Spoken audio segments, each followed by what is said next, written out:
Coming up next on the Jeff Crilley Show, you're going to meet a remarkable man whose life reads like a Hollywood script. I'm going to call him The Rock meets Matlock. His story is just ahead.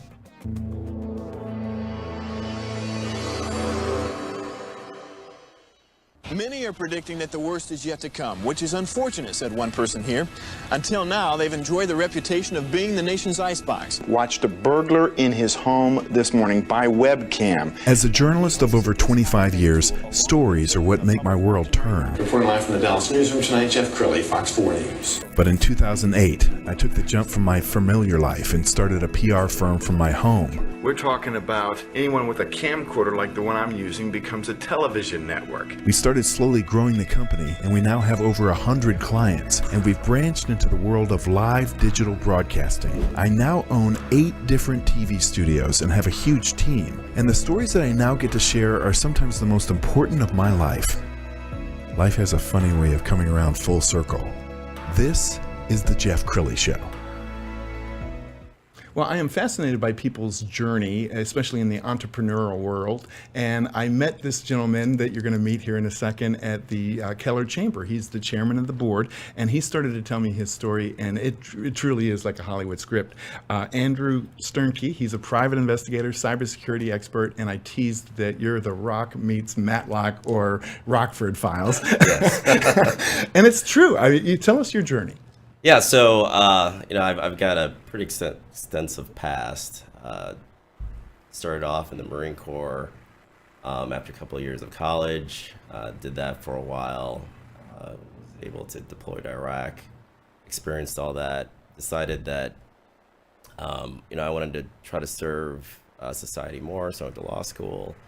Then after that, decided that I was kind of missing what was going on in Afghanistan, so I rejoined on the Army side as an officer.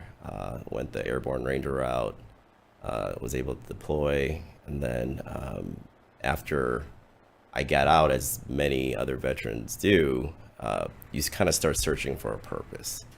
And so that naturally led, based on some of my law school buddies saying, there is a need for great investigators out there in the private market.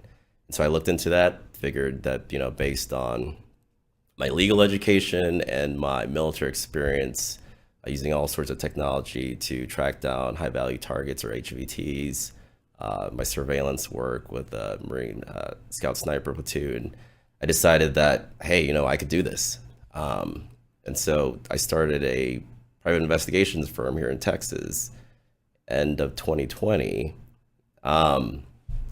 Realized that there was also a need for cyber investigations, because so much stuff is done via cyber these days, because we're evolving as a society. Everything that we do, we do it on phones, on our computers, social media. So started getting into that more. Met another fellow Navy veteran who was an expert in cybersecurity and cyber investigations. We teamed up, and now we've expanded to over 11 individuals on my team, and we're still looking to add more. So it's been a very exciting time for our firm. Yeah. And well, first of all, thank you for your service to our country and your passion for hiring veterans. A veteran is a great employee. Yes. Yes. Right? Yeah. It's, great employees have a lot of initiative. They do not need to be micromanaged. You just give what I call commander's intent. They get it done. Yes. And so that's just something of value that I know that they have.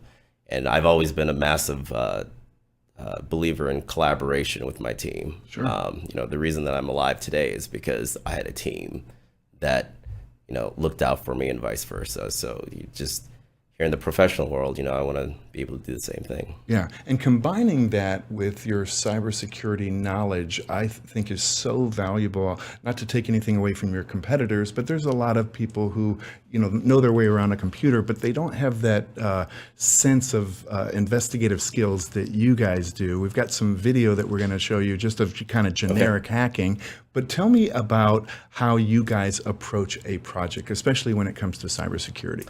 Yeah, so we're actually the only investigations firm here in Texas that have a cybersecurity incident response team. So in a situation where there's a ransomware attack or other sort of attack where businesses' social media accounts or their internal systems are shut down, we will immediately deploy within an hour to that business or organization, something that, you know, no one else can offer, because most services you try to call a help desk. We actually deploy physically. And then once we're there, then we, you know, tell everyone, okay, bring me your laptops, bring your phones. And so it's a total hands off. We got this, you know, and that's what we provide as far as the service. And then getting into the technical intricacies, well, that's really my team. So Sure. And I was on your website to prepare for this show, and I saw your list of services. We're going to scroll down this. This goes on for miles. Okay. I'm just so impressed with the breadth of service that you guys offer. I mean, all kinds of investigations. Talk about that, please. Yeah, so we purposely wanted to be a full service, one-stop investigations and cybersecurity company because like I said earlier, a lot of our investigations deal with technology and cyber-based investigations. We recently have another veteran who also was the Department of Homeland Security and ICE top forensic analyst who recently joined our firm because there is a huge issue of child pornography here in Texas and across the whole country. But and so a lot of those things it's all digital, you know, cyber investigations. And so we just wanted to make sure that we covered that. And then as far as our other services, you know, we do ethical investigations regarding concerns with organizations or businesses, legal investigations, which that it really encompasses also the criminal aspect. So we've done suspected homicide investigations, and then we'll also do sports teams investigations where they may want to look at a potential player to join the team, of doing some deeper dive due diligence into their background to see, you know, what type of social circles that they're in that may potentially influence things down the road, to various allegations against a player or a team member or whatnot. So, Andrew, does this give you the same kind of adrenaline rush that you used to have in the military? it does, because whenever the phone rings for us or we get an email, we don't know what case we get, and that's really the exciting aspect of it. Or dealing with international hackers, you know, just dealing with all sorts of things that come through our door that we have no idea about. And so that really does give myself and my team that adrenaline rush that, you know, we had in combat. And so we love our job. Well, I can see that. And when they make the movie about your life, you got to insist on Dwayne The Rock playing you. Yeah. What kind of cases are you picking up? What seems to be the hottest right now? Is it cyber? Yes. So right now, it's definitely the hottest is cyber. We definitely have had an uptick of ransomware attacks, especially here in the Dallas-Fort Worth area. In two specific areas. One is within home sales industry. So what we see is that title companies are often getting targeted, realtors are getting targeted. And what happens with that is that, as we all know, the local housing market is super hot here. And so what is the biggest financial transaction that pretty much everyone does in life, and that's a house.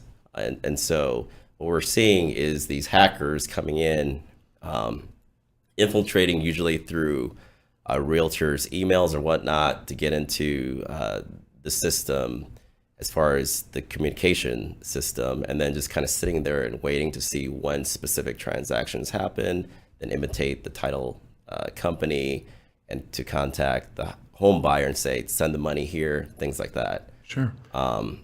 And I know you're great at crisis response. Can people bring you in preventatively to make sure that their system is secure? Yes. So what we always try to tell the public in general is that, the best offense is defense, especially within the cybersecurity world, because it's ever changing, it's ever evolving. So some of the technology that we in the military use in tracking down high-value targets in Afghanistan and Iraq, well, those are now readily available to a lot of bad actors, Yes. and so they're using that type of technology to also attack local businesses and organizations that would be considered also critical infrastructure. The formal name for your company is Juris Disputes and Investigations. Tell us about the word juris and why that appeals to you so much. Yeah, so obviously having a Juris Doctorate, that kind of got me thinking, because in Latin, juris means of right or of law or of fact. So based on the fact that we as a firm, as an investigations firm, we're solely focused on the facts, with unbiased opinion. I figured, with that being in our name, that we could always remember, like, we're here about the facts. Yes. Just simply put. So You were telling me a story before we went on, and you don't have to name the police department, but there was a situation where a family had contacted you to find out the facts. Can you share yes, that? so there was recently a pretty high profile incident where a individual had passed away, and the family had hired us to look into it, just to make sure that every stone was turned over and things like that. And so some of our more difficult cases are when we have to ultimately show at the end that there was no ill intent. These are the facts, and we are very transparent with how we obtained it, but ultimately showed that a local police department really did above and beyond what they usually would do in a suspected homicide or suicide case. And that also helps us bring conclusion to the family and of their concerns. So we're happy when we do things like that. And I, as a reporter, I covered the cops for many, many years, and I know not every private eye investigation office is welcome with the cops, but I have to imagine that yours is because of your pedigree. I would hope so. Yeah. Just because we just, with the majority of our firm being veterans, we really hold the ethos that we had learned, the ethics that we learned in the military to the highest regard, and we try to live that every day. Okay. Final thoughts. We're almost out of time. Okay. What would you like to leave people with? Well, regarding specifically with cybersecurity, there are three main things that I would request the public to do. Is one, always change your password. Okay, and nothing that's simple. Always change it. Use a password manager, and use a VPN when you're doing things on the internet. And I think if you could start with those three, you're already ahead of the game. All right, Andrew, thank you for coming on the show. We're going to end with your website, which is jurisinvestigations.com. Thank you so much for coming on the show. Thank you, Jeff. That's it for now. We'll see you next time.